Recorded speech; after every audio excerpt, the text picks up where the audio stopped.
am Dr. Sujoy Dasgupta, consultant gynecologist and infertility specialist.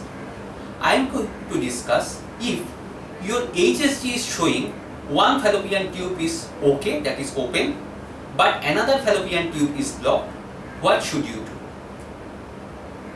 First of all, please remember, if HSG is showing a fallopian tube is blocked, that does not mean that it is actually blocked, because sometimes during HSG there is chance of spasm, that is the muscles of the tubes are contracting, so that's why the water is not going through the tubes, so it may be false block.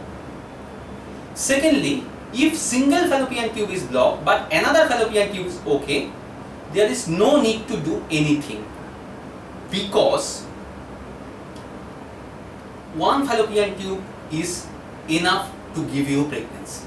For example, if your one eye is okay but another eye is not functioning, does that mean you are totally blind? No, you still can see the things. Similarly, if one tube is blocked, another tube is open, there is no need of laparoscopy, there is no need of IVF. Majority of the women with single fallopian tubes are very much concerned and they are suffering from anxiety. Oh my god, I am having one fallopian tube blocked, do I need laparoscopy or IVF? You say no, there is no need of laparoscopy, there is no need of IVF. So what treatment do you need? Treatment depends on your husband's pumps, your condition of your ovary, that is your AMH and your AFC, duration of trying, how long you have been trying, and your age. So depending on your conditions, you can try naturally, you can go for ovulation induction, or you can go for IUI, that is intrauterine insemination.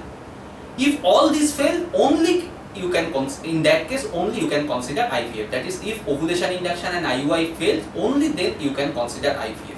There is no need to go for laparoscopy and IVF if one tube is blocked. But there is one exception.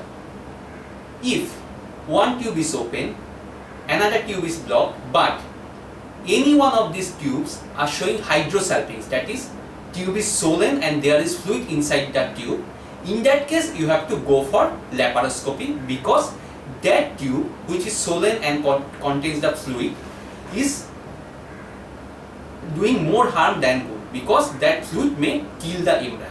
In that case we advise removal of the tube by laparoscopy. So in majority of the cases, if you have one tube open and another tube blocked in HSG, please don't go for laparoscopy, please don't go for IVF.